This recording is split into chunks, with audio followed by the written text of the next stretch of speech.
Is a momentous occasion. Momentous occasion. It's June 6th, which actually means that the ballots were mailed out a day in advance. And this is the first year for Coloradans to be able to vote for any of the political parties. If you're unaffiliated, we now have open primaries. So you had old Willie Wayne's Williams went ahead and rewrote the laws, and since I am an unaffiliated voter, then that means I get every single political party's ballots. I get the Republicans, the Democrat, the Libertarians, the Greens, and, well, actually, I only get the Republicans and the Democrats because apparently there are no other political parties. It's just a two-party corrupt, duopoly system, and that's all that there is. So I have a choice of voting for the Democrats or voting for the Republicans. Now, I'm a progressive, and so in general, you would think most progressives would be on the Democratic Party. I will take a look at some of these. I'm pretty sure I will not be impressed by any of them. A lot of these folks are running unopposed, so it doesn't even matter to vote for them. There's actually, let's take a look at the Democratic primaries first. The Democratic primary. So the one quick caveat, there is no Green or Libertarian ballot, but they have conventions, and so actually I don't know if the Green Party, a convention is the best way because you can get every single one of your people nominated for every single one of these offices without any signatures, without any petitions, without any bullshit. You raised your hand, you have somebody, you're the Green Party chairman, and you want somebody to run for the regent of the University of Colorado at large, you point to that person and then they are. I don't know what the hell the Green Party is doing. I don't see an active Green Party in Pueblo whatsoever. So, and then what's up with the ballots? Why is there no Green Party, Libertarian Party, American Freedom Party? How come there's no other ballots? Only the two ballots, the only ballots we have choices. If we're running a Green Party, why we don't have to do it all in the convention? I like doing it both. Isn't that what the Democrats do? You get to go ahead and get your nominated at the convention, and then you could get nominated by, voting or not. I don't know. I guess whatever. So fucking what? So, let's look at the Democratic primary. Okay, so the Democratic primary 2018 representative to the 116th United States Congress. So who's going to confront Tipton? Scotch Tipton. He is the wretch. Wretch Tipton. He cares about oil, big oil. He doesn't care about democracy. Doesn't care about universal health care. So he's basically Carl Hanlon. Carl Hanlon doesn't care about universal health care. He's not going to stop the war on drugs. He actually hates LBJ. So he's not going to declare a war on poverty. Carl Hanlon is a Republican. Diane Bush is a progressive. She calls herself a Democrat, which is unfortunate because I think she's the only progressive there is, except for maybe this Arn Minkani. I've never even heard of this Arn Minkani person before, so I need to give Arn Minkani a once look over. But right now, the person I would want to vote for, I'd want to vote for Diane Bush. So that gives the Democrats at least one election that I want to vote for. For governor, they have 4 choices. I'm familiar with all 4 of them, and I think I like the Democrat candidates better than the Republican candidates. Kerry Kennedy, Jared Polis, Donna Lynn, and Mike Johnston. 4 choices. So the Democrats have 4 choices. Kerry Kennedy, Jared Polis, Donna Lynn, and Mike Johnston.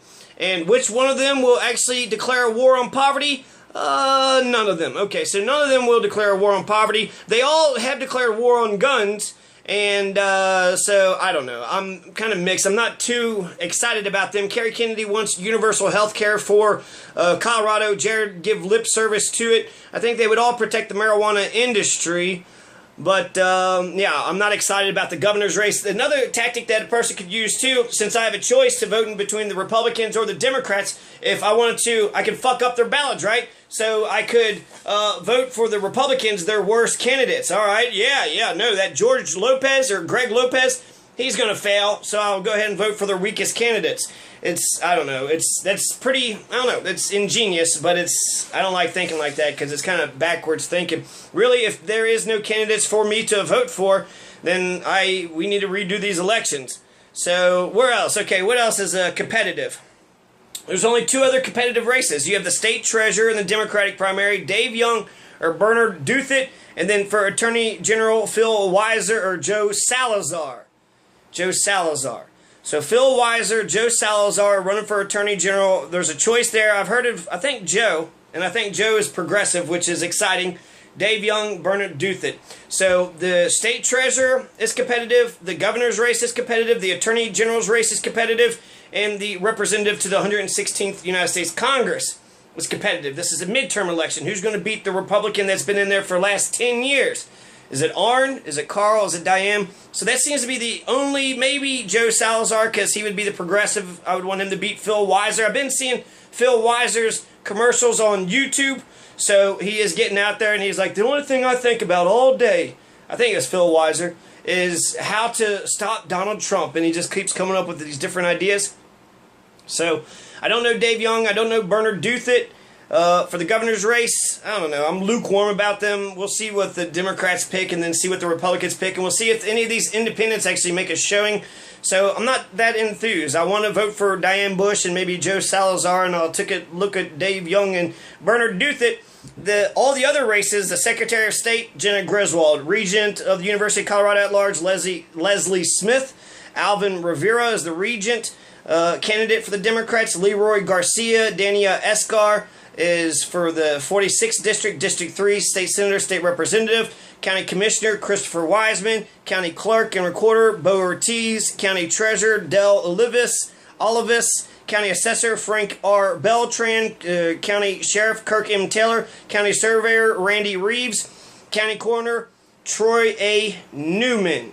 Okay? So Frank R. Beltran, Kirk Taylor, Randy Reeves, Troy Newman. None of these people have to run against anybody. They've already got their nomination for the Democratic ticket, so they're already in like Flynn. And this is a crisis. I know it's the primary, but let's compare this to the Republican ticket. Who is running for county surveyor? Nobody. Sheriff? Nobody. County assessor? Nobody. Treasurer? Nobody. Clerk? Nobody. There is somebody running for commissioner. Who's running for state senator? No Republicans. So there's no opposition. Here in Pueblo County, you know, the reason why we got 3 branches of government is so one checks the other one. Well, who's checking any of these people? If nobody's running against them, there's no competition, then there's no opposition, then democracy is dead. Nobody's challenging the treasurer, the assessor, the sheriff, the surveyor, the coroner, the county clerk. Nobody is challenging the state senator or the state representative. No Republicans are. And that should be your main opposition party. So if they're not even challenging anybody, are the Libertarians and the Greens going to step up? Probably not for many positions, maybe 1 or 2. So for the most part, you know, this is a broken democracy. Pueblo has a broken democracy. Nobody's challenging any of these folks. It doesn't seem like it's going to be a race. And when you have 18 candidates running for mayor, right, 18, 19, 20 people's running for one position, how come none of those people who's running for mayor ran for coroner? How come none of them ran for surveyor? How come none of them ran for sheriff, assessor, treasurer, county clerk, recorder, state representative, county commissioner? Number 3, county commissioner controls a $200 million budget. There's 3 of them, so that's $66 million that the county commissioner is going to run for. And only 2 people is going to run for county commissioner, but 20 people is going to run for mayor.